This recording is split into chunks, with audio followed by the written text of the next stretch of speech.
Well, this morning, I am very excited to have Zeeck and Alex Treaster join me in our sermon time here together. And there's a reason why they're up here. I'm going to tell you about that in just a second. This summer, we've been talking about the Silver Linings Pandemic Playbook. And our goal this summer has been to talk about our shared experiences over the last year. What has it been like to be in quarantine, whether that's meant isolation or vacation or anything in between? And how have we made the best of things? For some, I've actually heard quarantine has helped us rediscover some foundational truths and principles in our life. For others, it's been isolating and difficult and challenging, and I would say we're all probably somewhere in the spectrum between that. And so our last year, between the three of us, has been filled with something a little unique. We each, our respective families, each had babies in the last 12 months, a little over 12 months. And so our kids, our youngest kids, Phil has two, Michael and June, you'll meet them in just a second. But they're 6 months apart between the farthest. And so we have had quite a bit of time to talk about what it's like to have, I don't know if I like the term COVID babies, but kids that were born in 2020, but what that looks like, how we've spent our time, and I'll tell you a funny story here in just a second. But to go backwards a little bit, I got here in 2014, and summer of 2015, I put together a mission trip for our high school students, and I invited a handful of young adults who were interested to go with me, and we went to Thailand. And we had really an amazing, 12-day trip. And Phil and his wife Katie and Alex were able to be a part of that. You'll also remember Stacy Van Hookey, now Figuracion. She was also on that trip with us. Leah Steinecker, the Nelson twins were with us. It was a really wonderful trip. Sarah Bowers. We traveled all over the country and made quite a few memories. But that's kind of where our friendship started. And it was shortly thereafter that we started going every Friday night to a Mexican place, our favorite place in Kansas City, El Patron, up on Southwest Boulevard. And we had margaritas every Friday night. And we were joking as we were preparing for this that we used to sit around and talk about politics and philosophy, and now we talk about daycare and diapers. And so we are kind of, evolving with the seasons of life that were there. But since then, we've been to Cuba together. We've celebrated some falling in love. We've celebrated some heartbreak, actually not in that order. So we went from 4 of us to 5 of us, to 6 of us, to 7 of us, to 10 of us in the course of the last 5 years. And so instead of just taking up a 4-top table at El Patron, we now take up a wing of their restaurant as we ask for all of the guacamole they can provide, and we get to make some memories together. But in that time, we have shared a lot of life together. And there's something beautiful and important about the idea of a tribe. And I think that's one thing that we've discovered along the way, kind of between us. But I want to give a chance to let them introduce them and their families to you. But I also love to share a little bit about what's it like to be a parent, what's it like to be a dad. There's something special about that topic. And so I'm going to turn it over to Phil here. Why don't you tell us a little bit about you, your family, what your upbringing is like? I'm Phil, and we have pictures of our families, right? We forgot to share about Thailand here. Oh yeah, there's our Thailand crew. Yeah, on the beach. That was pretty epic. And then here's all of our kids at the restaurant, all together. Yeah, this was. Real quick, that Thailand photo was taken in 2015. Mm-hmm. I have aged no less than 24 years since that photo was taken. and the proof of that is the next photo, right? Is that this is our crew now. And my kids in this photo are the two all the way on the right. Michael's grinning and June is bewildered. And that's basically that's a pretty good, like if you're just going to see one photo of these kids, that's about what they look like. And that's basically what we do when we show up to the restaurant. We just pass the kids around and say, here you go, take them off our hands. And do each other the favor, right? Yeah. One thing that we talk about quite a bit is sort of how we learned. Oh yeah, here are my kids. Oh good. Really? I'm so glad my mustache made it into this little montage. Hey, I was gonna try to sneak that in, Yeah. and then I was like, and you should check this. So you did have right of refusal. Yes, thank you, Jimmy. You're welcome. One thing we talk a lot about is how there isn't a manual, and we are parenting out of our own experiences being parented. And I have what I think of as a really great relationship with my dad. The older I get, the more appreciation I have for his strengths and weaknesses as a dad, the more human he becomes. And the more I understand, like when you ask somebody how parenting is, I think most people say in some order, it's really hard and it's really wonderful. And I have a greater appreciation as time goes by for my own dad's version of that and kind of what it takes to do this, right? And we're going to talk more about that. But anyway, these are my kids. They are. They're real cute. Alex. Yes, so here's Mr. Brooks. He's just a couple of weeks away from turning 1 year old, which is kind of hard to believe. But yeah, he was born July 2nd last year in the midst of the pandemic, and such a strange time to bring a child into the world, but also there were some silver linings, being able to have extra time at home with him. But he's just, amazing kid.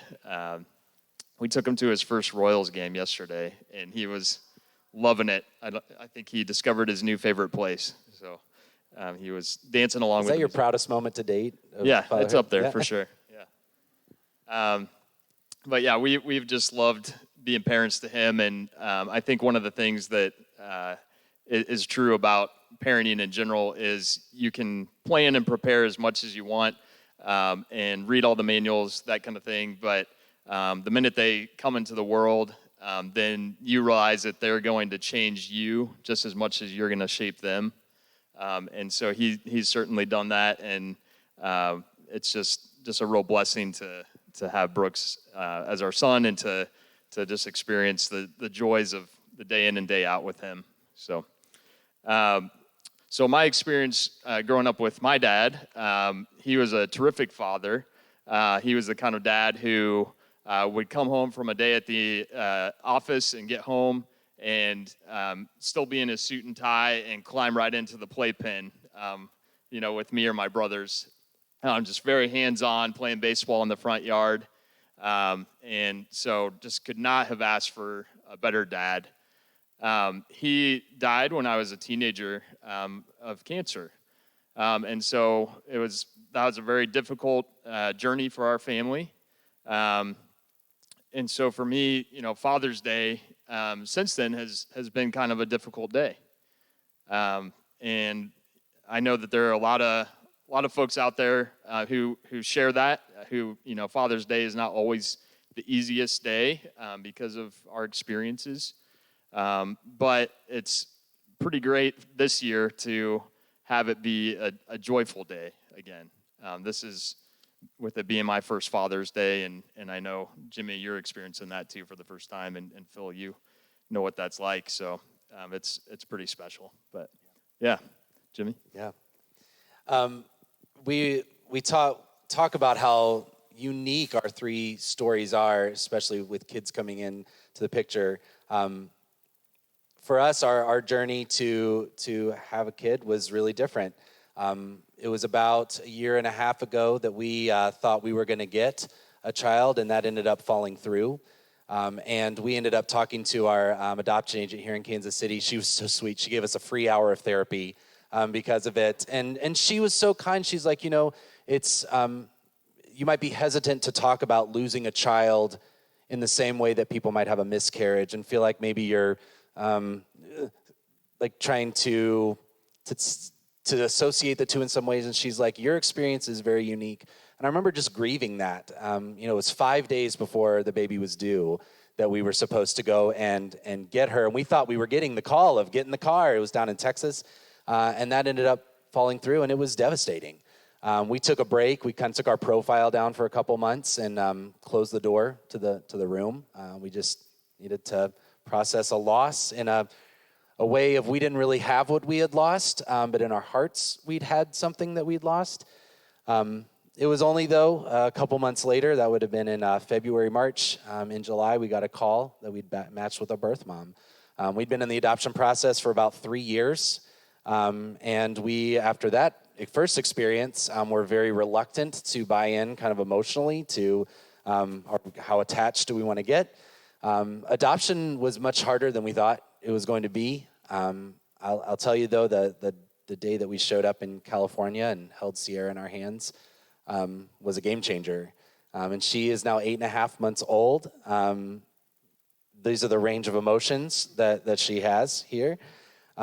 This is Aaron and I's 4th wedding anniversary was just last week. We got a dog. So we are slowly growing the number of heartbeats in our house and our hearts slowly. But Sierra has been better than we could have possibly imagined. And fatherhood, I think, is something that Aaron and I talked about right when we got together, that's what we wanted for our lives. And we've had to work very hard to get there. But what a joy Sierra's been to this process. And Jimmy, can I just jump in real quick? Because I was going to share too, we walked through every step of that journey with you guys. And for Lindsay and I, there was a time where we weren't sure if we were going to be able to have kids. So that was, a difficult chapter for us as well. And we were able to get some help with that, working with a fertility clinic. And so now we have the blessing of Brooks being here.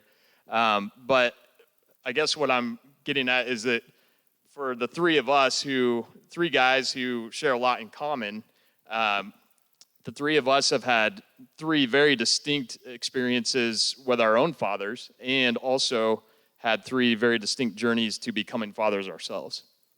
Agreed. And I've had a unique experience with my own dad. I have wonderful memories growing up. Last few years, we've been separated and estranged. And that's been a whole something different to process. That's made Father's Day very complicated emotionally.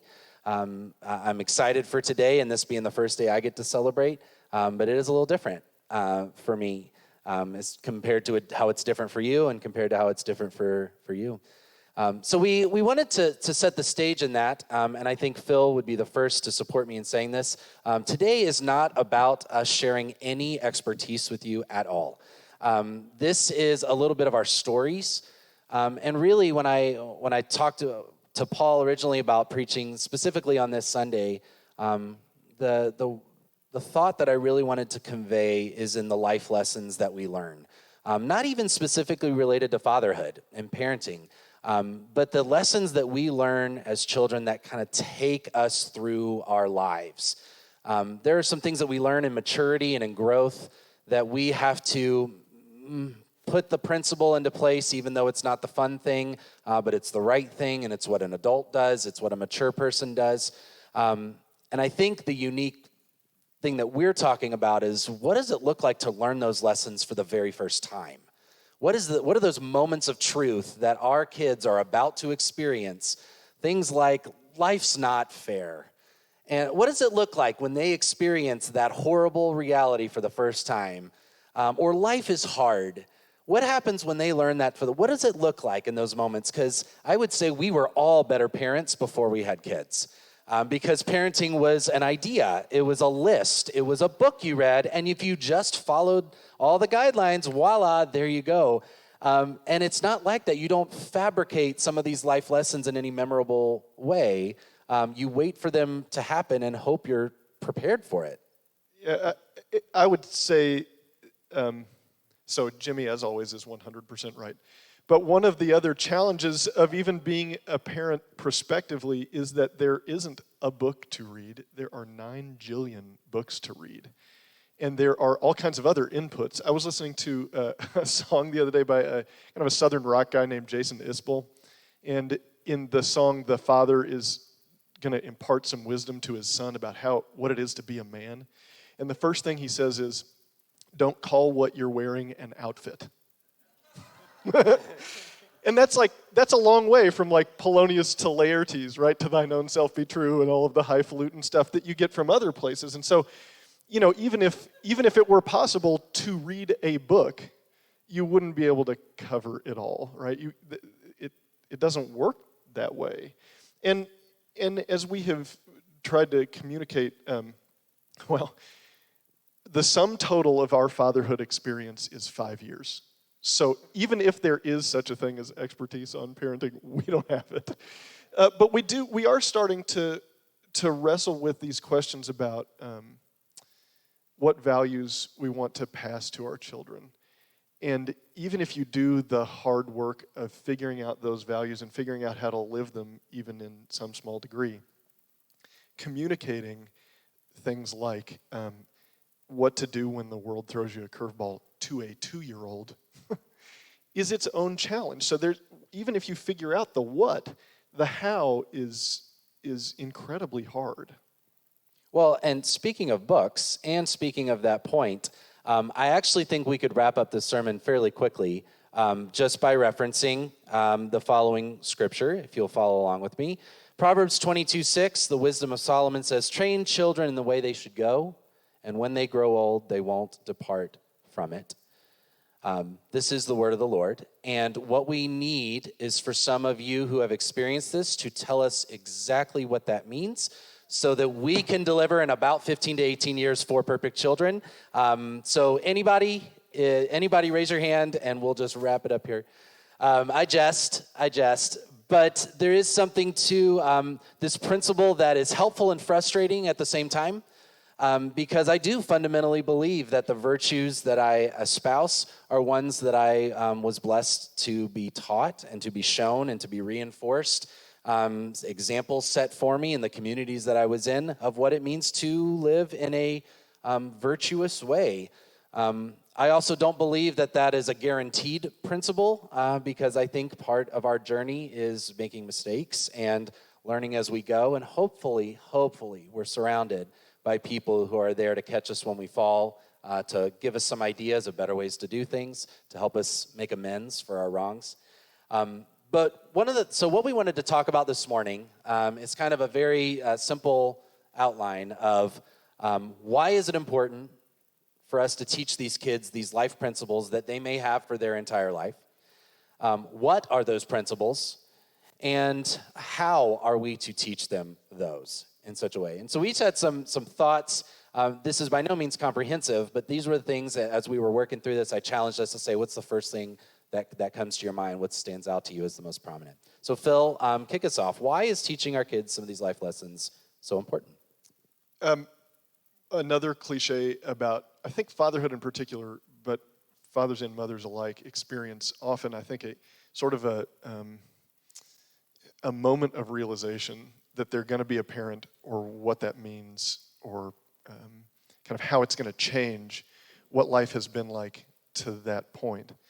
And mine was fairly undignified. When Katie realized that she was pregnant, one of the first things I remember thinking is, oh my gosh, I am on the great conveyor belt of life, and one day I'm just going to fall off the end.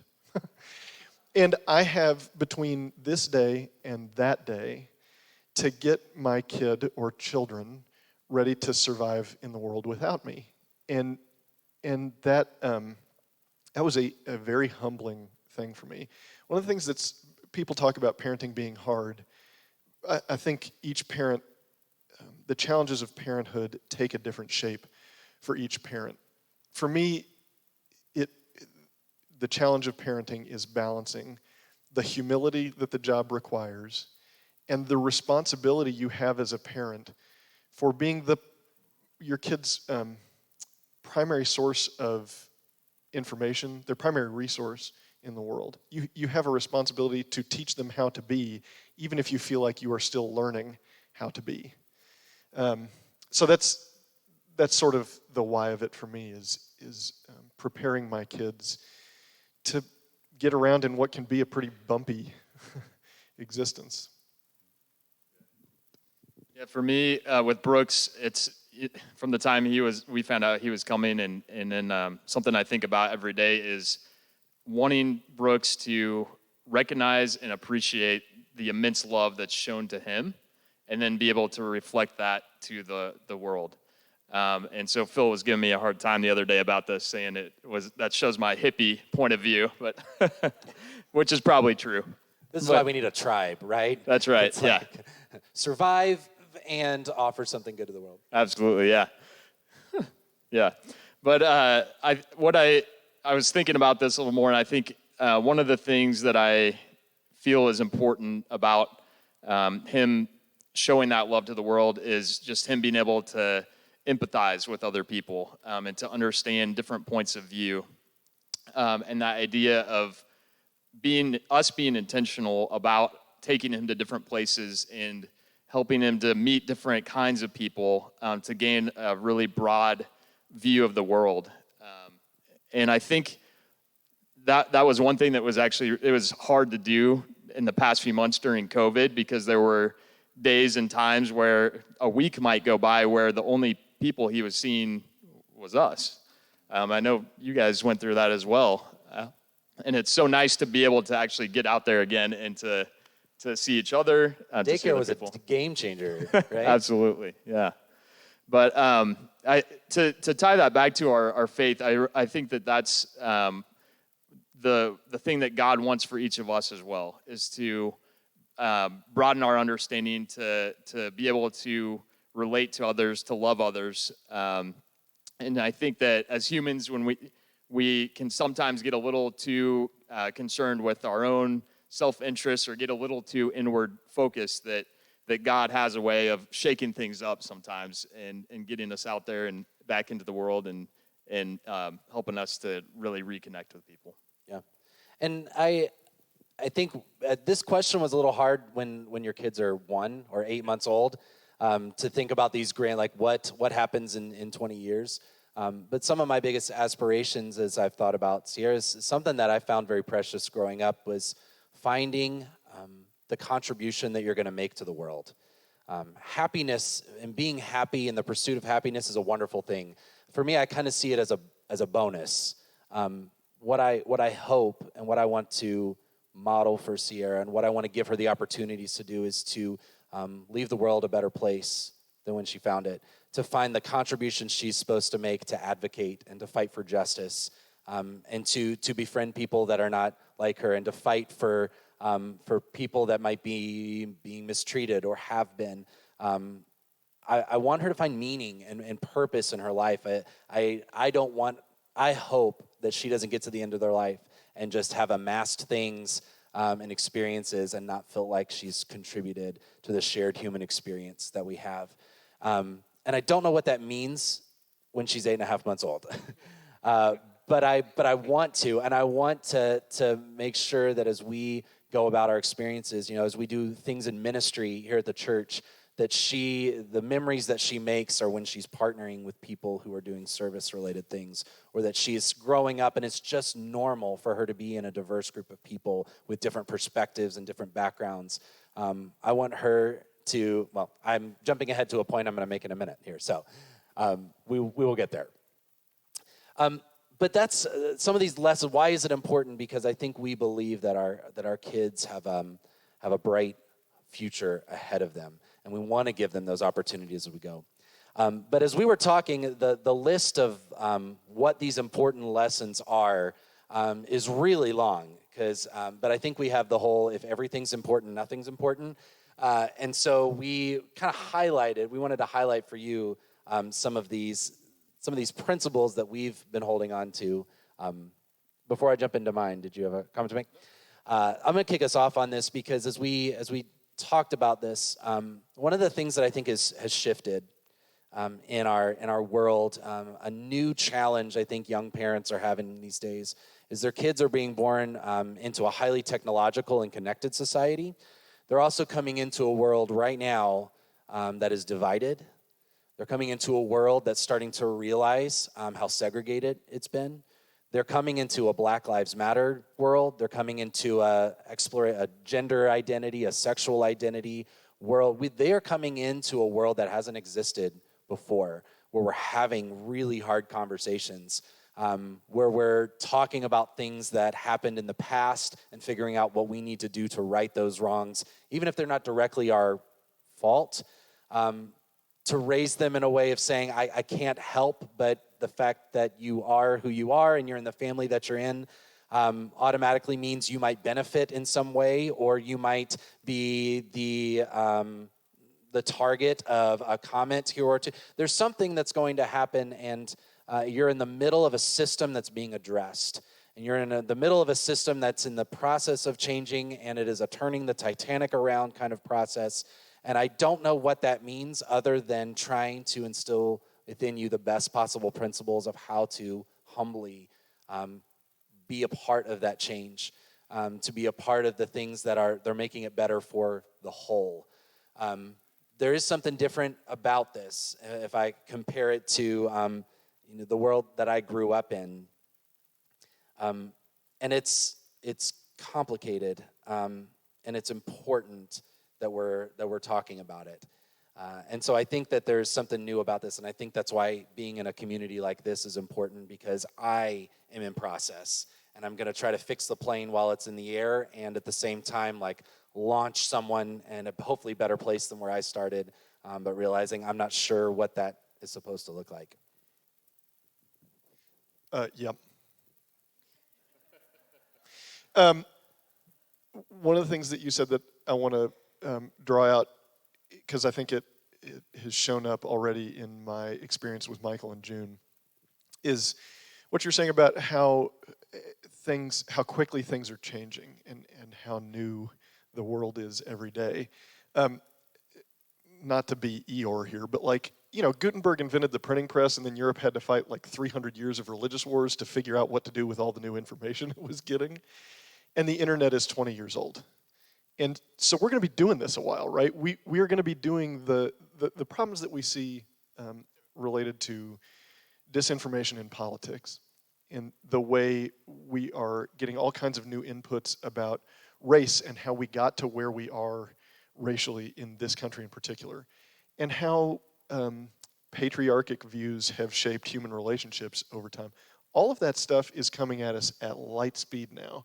And so one of the responsibilities we have as parents is to teach our kids how to adapt without losing the old values that we think of as being so critical to who we are and so critical to making the world the place we wish it was. And that kind of sensitivity to change and responsiveness is more important than it's ever been. And I come from a long line of cotton farmers who are not known for embracing change and doing things a different way.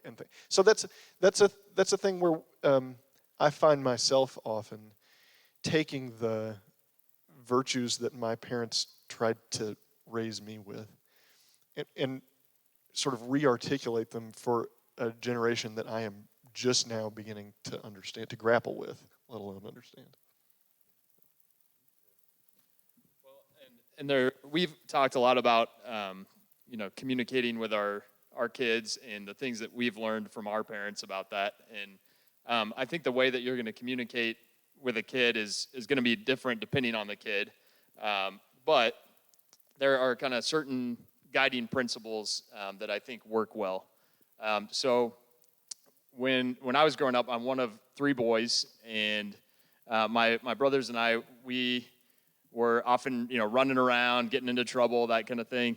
But my mom, who's actually here today, hi Mom, yeah, she had a way of communicating with us where it was different from some of the other kids that were around us who maybe their parents were a little more vocal about calling attention to what they were doing and trying to correct behavior.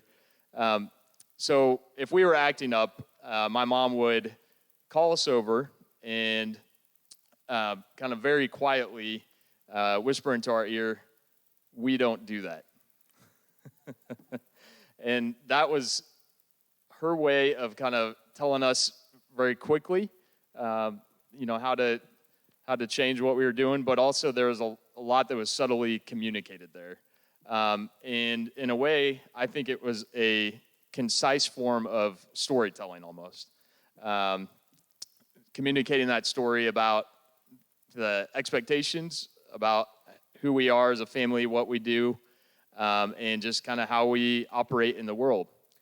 And that, I think, as a parent, is something that it's so important in the little things like that, but also through the larger stories that we tell our kids. And that's something that I think is a really important way to connect our kids with their families and with the tribes that they're a part of. So, You kind of segued us into this point of how we teach these ideals. Did you have more that you wanted to say just on this communication? This idea of... Before we get too far, I have more I want to say. Okay, go ahead. I love that story about Tony, Alex's mom, and Alex and Tony know that I love that story about them. Because it is, I think Alex is right. Storytelling is a powerful way to communicate complicated concepts to kids. It's a hard thing to do. And that we don't do that story. I was told that a time or two when I was a kid. And it did not occur to me until having that repeated to me that there were an innumerable ways, a number of ways to live. And what my parents, when they were telling me that, were saying was, of all those ways, there are lots of wrong ways and maybe a few right ways. And the way we do it here, the way this tribe does things, is a particular way.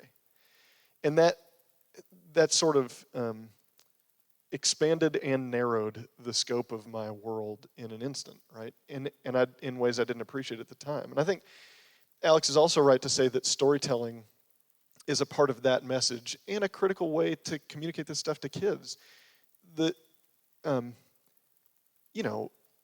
Things happen to us as adults that are life-changing and incredibly disappointing, and sometimes we receive incredible blessings. But I don't know how to. I could win the lottery today, and I would not know how to explain what kind of blessing and burden our family had just received to my 3-year-old. We run out of Cheez-Its, and that is a tragedy to that child. And in no less significant a way than some of the things I'm dealing with. Snacks are underrated, Phil. Oh, man. Snacks are so I did not imagine how important snacks were to parenting before I became a parent.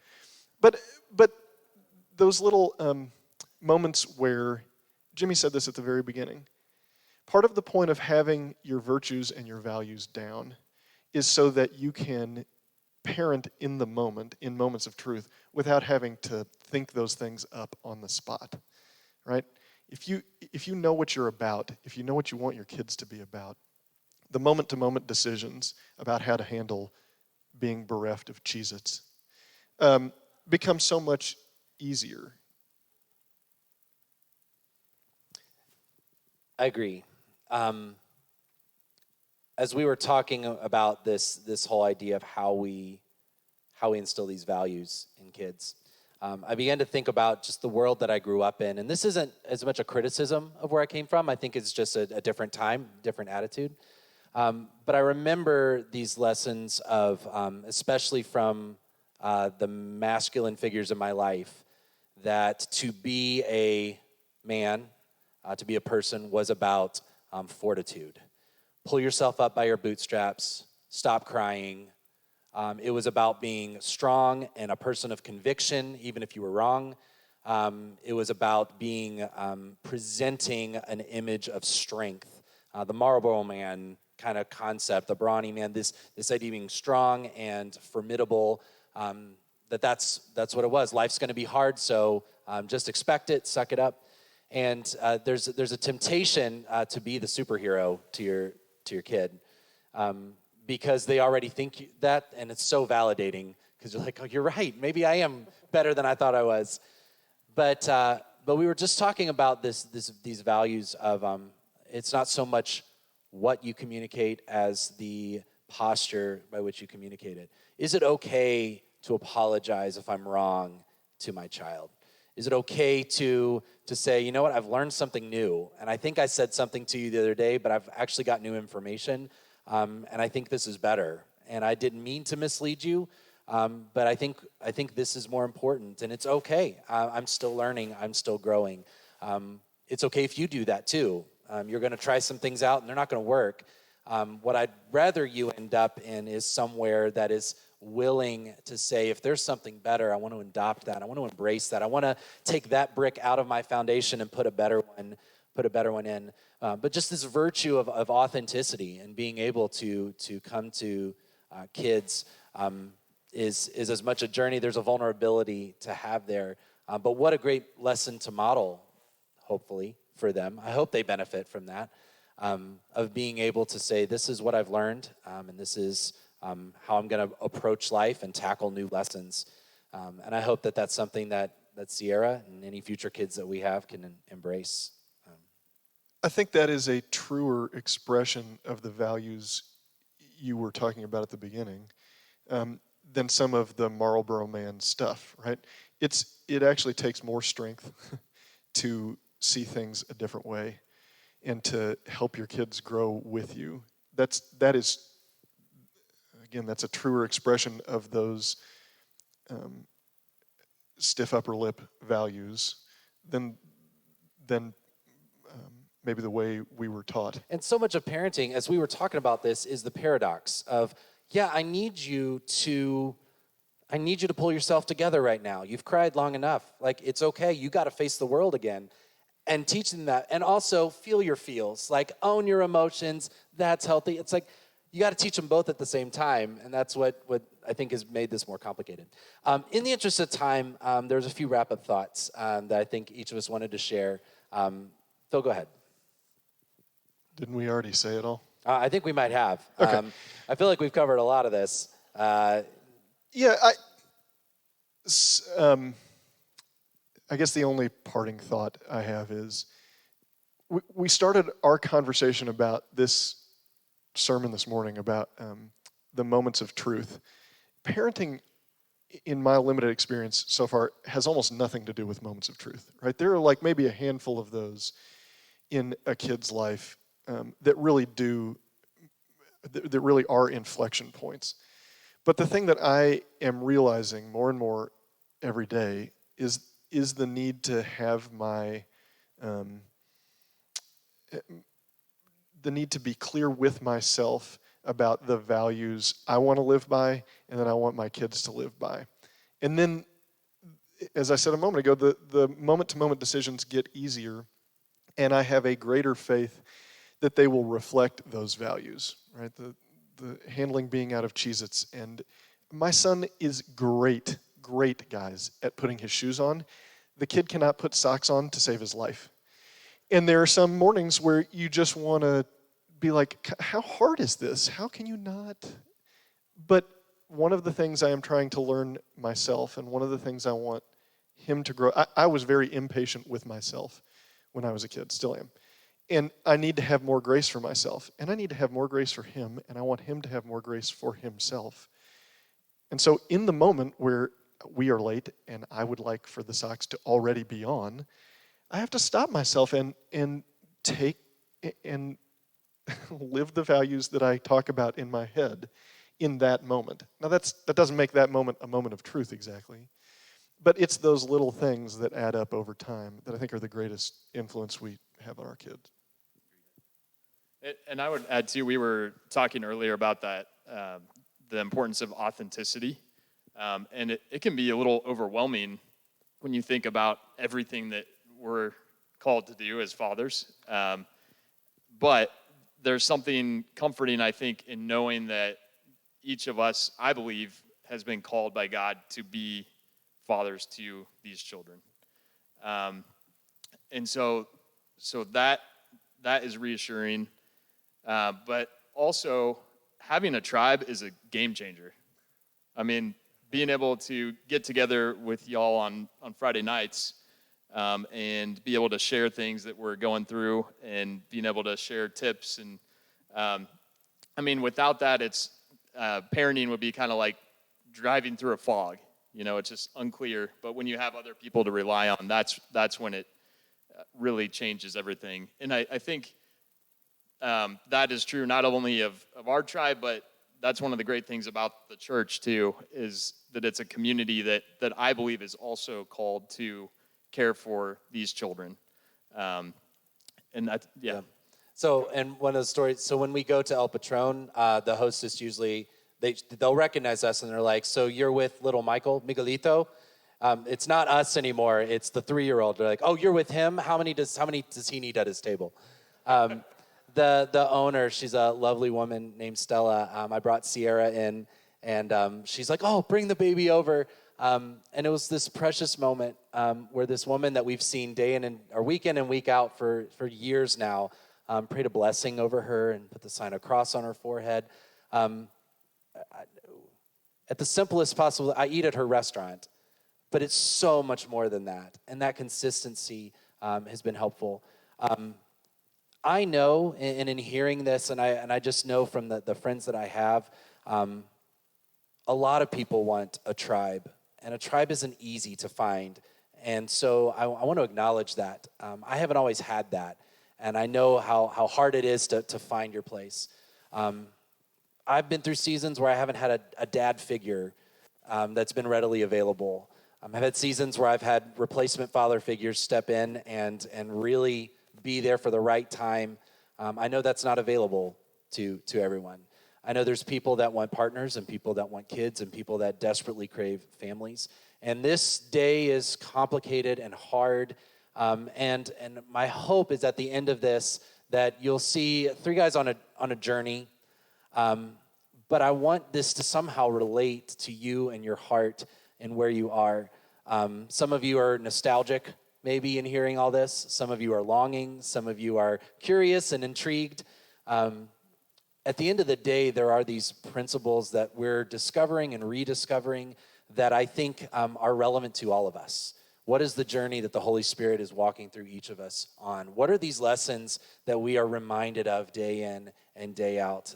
And this challenge to be authentic and to live within a culture that is in this mass change, mass divide, people that have differing values. We're going to have to teach real little kids how to grow up in a world like that. But we are figuring it out. And that is really relevant. And that's relevant. I know that because I'm still figuring it out and trying to figure out how to plan ahead for this journey that's coming. So I want you to be invited on a journey like this with you. Some of you have a lot of wisdom to impart, and I want you to know how precious that is and how appreciated that is, and what an honor it is to be in a tribe, into a community like this, a congregation like this, that makes us feel like we're not alone. And I think that there's something really precious and valuable like that. So I want to just take a moment and thank you for how you've contributed and just how you've showered us and our kids with love and the messages, and liking photos on Facebook and whatnot. It does mean a lot that you're a part of this journey with us, and we're all in process as we go.